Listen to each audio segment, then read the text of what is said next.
call is now being recorded. Hey, you guys, this is Des from Mouthtoears, and today we're doing an interview with Michael Mcgrew from Room 101. Michael, how are you? Hey, what's up, Des? I'm glad to be here, and, big respect to Mouthtoears. I'm hearing y'all, it's ringing in the streets, man, from the mouth to the ears to the industry, Thank you. We're trying to. So, give our listeners a little background on who Michael Mcgrew is, because people think that this is your first book and that you're new to the industry. Well, Michael Mcgrew's been writing, and I speak in third person because I'm feeling myself, since I moved to L.A. And, project on top of project, we definitely just showing and improving and promoting literacy. But my first novel was released in 2008, which was titled My Kind of Girl, which I also re-released this February and sold 7,000 copies since then.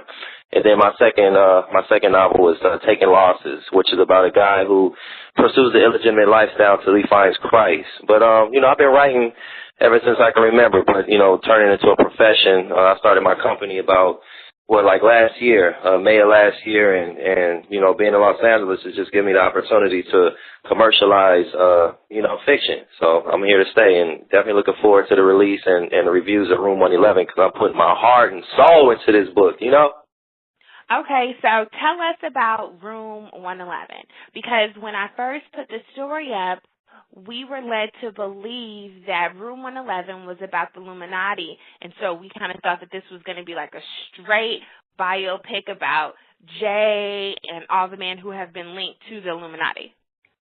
Well, it's not necessarily about a specific person, but it just touches on topics that's been circulating, the waves, whether it's, in the industry, tabloids, gossip, or whatever. But, being around certain individuals in music and collaborating with artists, you tend to see, certain things that goes on, and you put the links to the puzzle together, and, that's where Room 11 comes from. It's a book based on actual events, but it doesn't really document a particular artist's life, specifically.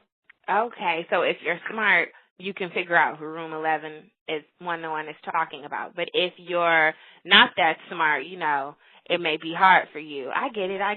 That's a good idea. In this industry, people often think that putting a person on blast will get them ahead, whereas you intrigue your readers more so by making it fictional, because it, creates that illusion of, ooh, who is he really talking about? What's really going on here? So exactly. That's very good.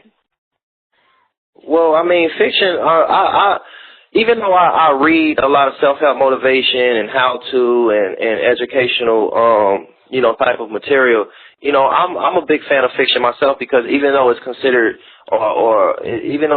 like it's not a real story, it could be based on real events. You could still elaborate and talk about, true life situations, but you're just wrapping a fictional story around it. And, even though it is a fictional story, the way it's written is well written. The dialogue is on point. I have like a lot of actual, experiences that went on, but I just, filtered it through, my fictional character. And reading this book, you will believe that it's like a memoir or a tell-all. And I'm really excited to, hear, the feedback. The trailer is on YouTube. We just released it last week. It already has 400 views. And, the trailer is like a movie trailer. So we're definitely putting a lot of work and strategic, planning with this release, and can't wait for the public to just, take it and, tell friends about it and purchase the book, and, just can't wait to see the outcome. Oh, okay. So is the book having an official release? Yeah, well, actually, we're having a release at the premiere Super Bowl Sunday at House of Blues in the Foundation Room. It's going to be from 12 to 4. If you're in the Los Angeles area, you definitely have to stop by. It's a star-studded red carpet event. It's actually we're collaborating with a few AFC and NFC affiliates of ours. It's going to be like a football event / premiere. So definitely, if you're going to be in the Los Angeles area, this is like a one-stop shop to be entertained. And anybody know about the House of Blues, they know it doesn't come cheap. So We have a huge marketing plan for Room 111 and already getting calls from executives interested in flying in because, it's a potential project for a movie. And, we going straight to the top. It's too crowded on the bottom, Yes, definitely. That's always been a quote of mine, is to strive for the top. It's very crowded at the bottom. So when they get to the House of Blues, do they have to say your name? Is there a way they could pre-buy tickets? What happens? What do they have to do? Oh, no, just what we'll do is you can follow me on Twitter. You can follow me on Facebook, Twitter at Michael Mcgrew, Facebook /.com/Mike the Author. I'll be posting up flyers. We're still in it's already set. The date is already set. But as far as like press releases and flyers, you could just follow me, and then I'll be posting more information soon. But it won't be tickets purchased or anything like that. It's a fundraiser. So basically we're just accepting donations, and all the proceeds to that to this particular fundraiser is going towards a nonprofit organization. I can't really think of it. I know it has something to do with child abuse or something like that. I can't even, that's bad. I can't even think about it right now, but it's a fundraiser. It happens. So yeah. What are your views on the industry? I know that you have a lot of views, being that you wrote this book, but what are your views really about the inside of the industry, the other side that made you write this book?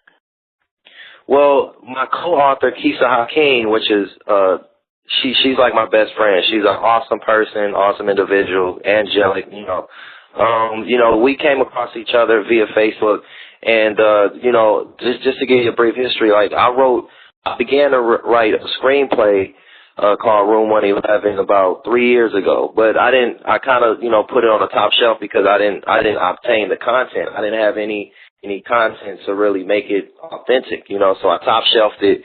And just out the blue, Kisa Hakeem, she reached out to me and told me she wanted to share some of her experiences.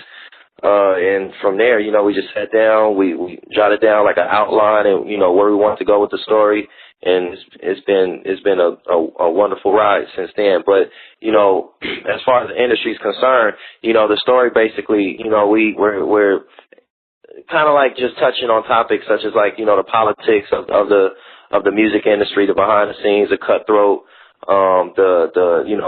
we cover everything from compromising your integrity, selling your soul. And, selling your soul, really, people get kind of shook because they think, oh, my God, we're in a 6-point star and we have candles everywhere and we're praying to demons. No, it's not really that. It's more so, doing things that you wouldn't, doing whatever you have to do for fame, pretty much. Compromising your body and everything. Exactly. I know that in the book you talk about these resorts where celebrities go. Do you care to touch on that, or is that like only an exclusive you can get in the book? Well, I mean, I could touch on, in elaborate detail, you'll have to read the book, of course. But, there are resorts that artists go to, and usually, they might take their family, and it's sort of like the Bohemian Grove, with the Skull and Bones and Illuminati. It's like a resort that that these executives go to, sort of like the Hamptons or whatever the case may be, and from those resorts, they have like a day with the family, but they also have like a day with the men, like a men's day, like a happy day. And from there, they just really get to know each other. And I mean, anybody who follows the history of, fraternities, organizations, from, I'm not going to name any organizations, but, just organizations, they practice. Yes, endless episodes basically go on that Man's Day, and you could take it from there unless you want to read the book. Yeah, I mean, and they go super duper hard in there. They go super duper hard. That's all I got to say about that. Oh, my gosh. This is crazy. I cannot wait for the book. In my mind, I'm just thinking about all these things that it could be, and I'm just like, oh, I can't dream anymore. I just have to get the book. So after the event at Hard Rock